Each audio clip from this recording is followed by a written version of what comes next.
ಎಲ್ಲ ನನ್ನ ಪ್ರೀತ ರೈತ ಬಾಂಧವರಿಗೆ ನನ್ನ ನಮಸ್ಕಾರಗಳು. ನೀವು ನೋಡ್ತಿರೋದು ಚಿನ್ನು ಫಾರ್ಮಿಂಗ್ ಯೂಟ್ಯೂಬ್ ಚಾನಲ್. ನನ್ನ ಹೆಸರು ವಂಶಿ ಕೃಷ್ಣ. ಇವತ್ತಿನ ವಿಡಿಯೋ ನೋಡೋದಾದರೆ 2025ರಲ್ಲಿ ಟಾಪ್ 5 ಹೈಬ್ರಿಡ್ ಮೆಣಸಿನಕಾಯಿ ಬೀಜಗಳ ಬಗ್ಗೆ ನೋಡೋಣ. ರೈತರು 20ರಿಂದ 25 ಕ್ವಿಂಟಾಲ್ ಇಳುವರಿ ಪಡೆಯಬೇಕಂದ್ರೆ ಉತ್ತಮ ರೀತಿಯ ಭೂಮಿಯನ್ನು ಆಯ್ಕೆ ಮಾಡಿಕೊಳ್ಳಲು ಮುಖ್ಯವಾಗಿ ಪಾತ್ರವನ್ನು ವಹಿಸುತ್ತದೆ. ನಂತರದಲ್ಲಿ ಬೀಜಗಳು ಮಾತ್ರ ಇನ್ನೂ ಅತಿ ಹೆಚ್ಚು ಮುಖ್ಯವನ್ನು ಪಾತ್ರ ವಹಿಸುತ್ತದೆ. ಬೀಜಗಳು ಚೆನ್ನಾಗಿದ್ದರೆ ಫಲವತ್ತತೆ ಕೂಡ ಅತಿ ಹೆಚ್ಚಾಗಿ ಬರುತ್ತದೆ. ನಾವು ಬೀಜಗಳು ಚೆನ್ನಾಗಿದ್ದು ಭೂಮಿ ಚೆನ್ನಾಗಿದ್ದರೂ ಕೂಡ ಸ್ಪ್ರೇಯಿಂಗು ಮತ್ತು ರಸಗೊಬ್ಬರಗಳಲ್ಲಿ ಏನಾದರೂ ಎಡವಟ್ಟು ಮಾಡಿದ್ರೆ ಇಳುವರಿ ಕುಸಿತವಾಗಿರ್ತದೆ. ಎಲ್ಲ ಇದ್ರ ಕೂಡ ವಾತಾವರಣ ಕೂಡ ನಮಗೆ ಅನುಕೂಲಕರವಾಗಿ ಸಹಕರಿಸಬೇಕು. ಇವುಗಳ ಬಗ್ಗೆ ನಾನು ಟೈಮ್ ಟು ಟೈಮ್ ರಸಗೊಬ್ಬರಗಳ ಮತ್ತು ಸ್ಪ್ರೇಯಿಂಗ್ಗಳ ಬಗ್ಗೆ ಮುಂದಿನ ವಿಡಿಯೋದಲ್ಲಿ ನಾನು ವಿಡಿಯೋಗಳನ್ನು ಮಾಡುತ್ತೇನೆ. ಅವುಗಳನ್ನು ನೋಡಲು ನಮ್ಮ ಚಿನ್ನು ಫಾರ್ಮಿಂಗ್ ಯೂಟ್ಯೂಬ್ ಚಾನಲ್ನ ಸಬ್ಸ್ಕ್ರೈಬ್ ಮಾಡಿ ಮತ್ತು ಈ ವಿಡಿಯೋ ಕೂಡ ಒಂದ್ಸರಿ ಲೈಕ್ ಮಾಡಿ. ನನ್ನ ಹಳೆ ವಿಡಿಯೋಗಳನ್ನು ಒಂದ್ಸರಿ ಚೆಕ್ ಮಾಡಿ. ನಾನು ಅದರಲ್ಲಿ ಎಲ್ಲ ರೀತಿಯ ಮೆಣಸಿನಕಾಯಿಯಲ್ಲಿ ಟಾಪ್ 5 ಫ್ಲವರಿಂಗ್ ಕೂಡ ಸ್ಪ್ರೇಯಿಂಗ್ಗಳು ಮತ್ತು ಎಲ್ಲ ರೀತಿಯ ಟಾಪ್ 5 ಫಂಗಿಸೈಡ್ಗಳು, ಇನ್ಸೆಕ್ಟಿಸೈಡ್ಗಳ ಬಗ್ಗೆ, ಕಾಂಬಿನೇಷನ್ ಗಿಡಗಳ ಬಗ್ಗೆ ಎಲ್ಲವನ್ನು ಕಂಪ್ಲೀಟಾಗಿ ಡೀಟೇಲ್ಸ್ ಆಗಿ ಹೇಳಿದ್ದೇನೆ. ಅವುಗಳನ್ನು ಒಂದ್ಸರಿ ಚೆಕ್ ಮಾಡಿಕೊಳ್ಳಿ, ವೆರಿಫೈ ಮಾಡಿಕೊಂಡು ಬೀಜಗಳನ್ನು ಖರೀದಿ ಮಾಡಿ ಉತ್ತಮ ಇಳುವರಿಯನ್ನು ಪಡೆಯಿರಿ. ಟಾಪ್ 5 ಮೆಣಸಿನಕಾಯಿ ಬೀಜಗಳನ್ನು ನೋಡೋದಾದರೆ ಬ್ಯಾಡಗಿ ವೆರೈಟಿಯಲ್ಲಿ ಈಗ ಮೊದಲಿಗೆ ಬಂದಿರೋದು ಸಿಜಂಟ ಕಂಪ್ನಿಯ 2040. ಇದು ಅತಿ ಹೆಚ್ಚು ಜನಪ್ರಿಯ ಹೆಸರುವಾಸವಾಗಿದೆ. 2040 ಇದು ಅತಿ ಹೆಚ್ಚು ಬ್ಯಾಡಗಿ ಮಾರ್ಕೆಟ್ನ ಅತಿ ಹೆಚ್ಚು ಡಿಮ್ಯಾಂಡ್ ಇರುವ ಮೆಣಸಿನಕಾಯಿ ಸೀಡ್ ಆಗಿದೆ. ಇದು ನಮ್ಮ ಬಳ್ಳಾರಿ ಕಡೆಯಿಂದ ಎಲ್ಲರೂ ಅತಿ ಹೆಚ್ಚಾಗಿ ಇದನ್ನು ಬೆಳೆಯುತ್ತಾರೆ. ಈ ಸೀಡು ಪ್ರಮುಖ ಉದ್ದೇಶ ಅಂದರೆ 20ರಿಂದ 25 ಕ್ವಿಂಟಲ್ ಇಳುವರಿ ಅಂತೂ ಖಂಡಿತವಾಗಿ ಇದನ್ನು ತೆಗೆಯಬಹುದು. ಅದು ನಾವು ಮಾಡಿದಂಥ ಮ್ಯಾನೇಜ್ಮೆಂಟ್ನಲ್ಲಿ ಡಿಪೆಂಡ್ ಆಗಿರುತ್ತದೆ. ಮತ್ತು ನಂತರದಲ್ಲಿ ನೋಡೋದಾದರೆ 2025-26 ಬ್ಯಾಡಗಿ ಮಾರ್ಕೆಟ್ ಮೆಣಸಿನಕಾಯಿಯಲ್ಲಿ ಇದು ಅತಿ ಹೆಚ್ಚು ಸೇಲ್ ಆಗಿದೆ ಬ್ಯಾಡಗಿ ಹೈಬ್ರಿಡ್ ಸೀಡ್ಗಳಲ್ಲಿ. ಹಾಗಾಗಿ ನೋಡೋದಾದರೆ 30ರಿಂದ 35 ಸಾವಿರ 40 ಸಾವಿರವರೆಗೂ ಅತಿ ಹೆಚ್ಚು ಬೆಲೆಯನ್ನು ಮಾರಾಟವಾಗಿದೆ ಸೀಡು. ಸೆಕೆಂಡ್ ಸೀಡ್ ನೋಡೋದಾದರೆ ಸರ್ಪನ್ ಬಾಡಿಗೆ ಸರ್ಪನ್ 102. ಇದು ಅತ್ಯುತ್ತಮ ಸೀಡ್ ಎಂದು ಹೇಳ್ಬೋದು. ಯಾಕಂದರೆ ಇದರಲ್ಲಿ 45 ಡೇಸ್ ಅರ್ಲಿ ಮೆಚ್ಯೂರ್ ಇರೋದ್ರಿಂದ, ಅಂದರೆ 45 ದಿನಕ್ಕೆ ಹೂವು ಬರುತ್ತೆ. ಇದರಿಂದ ನಮ್ಮ 45 ದಿನಕ್ಕೆ ಬಳಸೋ ರಸಗೊಬ್ಬರಗಳು ಮತ್ತು ಸ್ಪ್ರೇಯಿಂಗ್ಗಳನ್ನು ನಾವು ಖರ್ಚು ಕಡಿಮೆ ಮಾಡ್ಬೋದು. ಅದರಿಂದ ನಮಗೆ ಇಳುವರಿ ಜಾಸ್ತಿ ಮಾಡ್ಕೊಳ್ಬೋದು ಮತ್ತು ಇದ್ರ ಖರ್ಚು ಕೂಡ ಕಡಿಮೆ ಆಗುತ್ತೆ. 1 ಎಕರೆ ಗಿಡದ 45 ದಿನಕ್ಕೆ ಅಂದರೆ ಖರ್ಚು ಎಷ್ಟು ಬರ್ತಂತ ನಿಮಗೆ ಗೊತ್ತಿರ್ಬೋದು.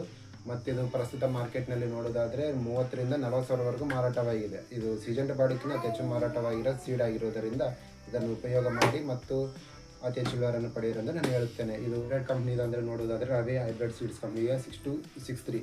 ಈ ಸೀಡು ಸಿಜಂಟ ಬ್ಯಾಡಗಿ ಥರನೇ ಇರುತ್ತೆ, ಸಿಜಂಟ 204 ಥರನೇ ಇರುತ್ತೆ.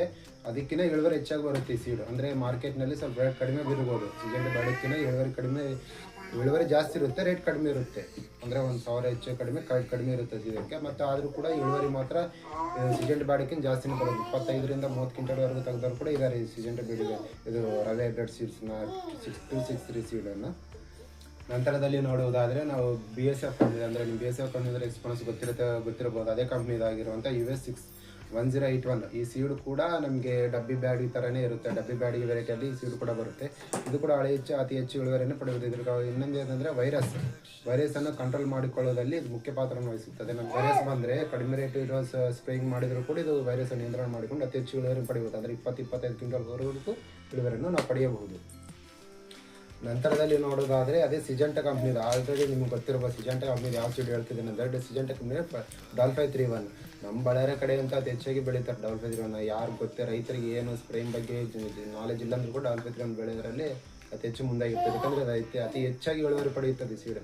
ಅಂದರೆ ನೀವು ಸಣ್ಣ ಮೊದ್ದಾಗಲಿ ದೊಡ್ಡ ಮೊತ್ತ ಯಾವುದೇ ಮೊದಲು ಥರ ಸ್ಪ್ರೇ ಮಾಡಿದರೂ ಕೂಡ ಇಳುವರಿ ಅಂತ ಪಕ್ಕ ಕಂಟಿನ್ಯೂ ನೀನು ಮ್ಯಾನೇಜ್ಮೆಂಟ್ ಕಡಿಮೆ ಮಾಡಿದ್ರೆ ರಸಗೊಬ್ಬರಗಳು ಆ ಥರ ಏನಾದರೂ ಮ್ಯಾನೇಜ್ಮೆಂಟ್ ಕಡಿಮೆ ಮಾಡಿದರೂ ಕೂಡ ಇಳುವರಿ ಅಂತ ಪಕ್ಕ ಬರುತ್ತೆ. ಒಂದು 10 ಕ್ವಿಂಟಲ್ 15 ಕ್ವಿಂಟಲ್ವರೆಗೂ ತೆಗಿಬೋದು. ನಾವು ಇನ್ನೂ ಹೆಚ್ಚು ಮ್ಯಾನೇಜ್ಮೆಂಟ್ ಮಾಡಿವಿ ಅಂದರೆ ರಸಗೊಬ್ಬರಗಳು ಆ ಥರ ಎಲ್ಲ ಮಾಡಿವಿ ಅಂದರೂ ಕೂಡ ನಮಗೆ 20ರಿಂದ 25 ಕ್ವಿಂಟಲ್ವರೆಗೂ 1 ಎಕರೆಗೆ ಇಳುವರಿಯನ್ನು ಪಡೆಯಬಹುದು. ಅದು ಕೂಡ ಕಾರ್ಪೆಟ್ ಕಲರ್ ಇರುತ್ತೆ, ಡಾರ್ಕ್ ರೆಡ್ ಇರುತ್ತೆ ಮತ್ತು ಎಲ್ಲ ರೀತಿಯ ಇರೋದರಿಂದ ಇದಕ್ಕೆ ಮಾರ್ಕೆಟ್ನಲ್ಲಿ ಡಿಮ್ಯಾಂಡ್ ಕೂಡ, ಮಾರ್ಕೆಟ್ ಪ್ರೈಸ್ ಕೂಡ ಇದು ಅತಿ ಹೆಚ್ಚಾಗಿರುತ್ತದೆ.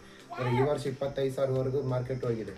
ಮುಂದೆ ಇರ್ಬೋದು, ಇರದೇ ಇರ್ಬೋದು. ಮತ್ತು ಇಳುವರಿ ಅಂತೂ ಪಕ್ಕ ನನಗಂತೂ 25ವರೆಗಂತೂ ಪಕ್ಕ ಖಂಡಿತವಾಗ್ಲೂ ಬರುತ್ತದೆ ಎಂದು ಹೇಳುತ್ತಾರೆ. ನಾನು ಇವಾಗ ಎಲ್ಲ ಹೇಳಿದಿರೋ 5 ತಳಿಗಳು ನೋಡೋದಾದರೆ ಸಿಜಂಟ ಬ್ಯಾಡಗಿ ಅಂದರೆ 2040, ಸಿಜಂಟ ಡಾಲ್-5-3-1, ಸರ್ಪನ್ ಬಾಡಿಗೆ 102 ಮತ್ತು ನಂತರದಲ್ಲಿ US 1081, ಈ ರವಿ ಹೈಬ್ರಿಡ್ ಸೀಡ್ಸ್ ಅವ್ರದ್ದು 6263. ಈ ಎಲ್ಲ ಸೀಡ್ಗಳನ್ನು ನಾವು ಆಯ್ಕೆ ಮಾಡ್ಕೊಳ್ಬೇಕಂದ್ರೆ ನಿಮ್ಮ ಭೂಮಿಗೆ ಅನುಗುಣವಾಗಿ ಫಸ್ಟ್ ಈ ಸೀಡ್ಗಳನ್ನು ಆಯ್ಕೆ ಮಾಡಿಕೊಳ್ಬೇಕು.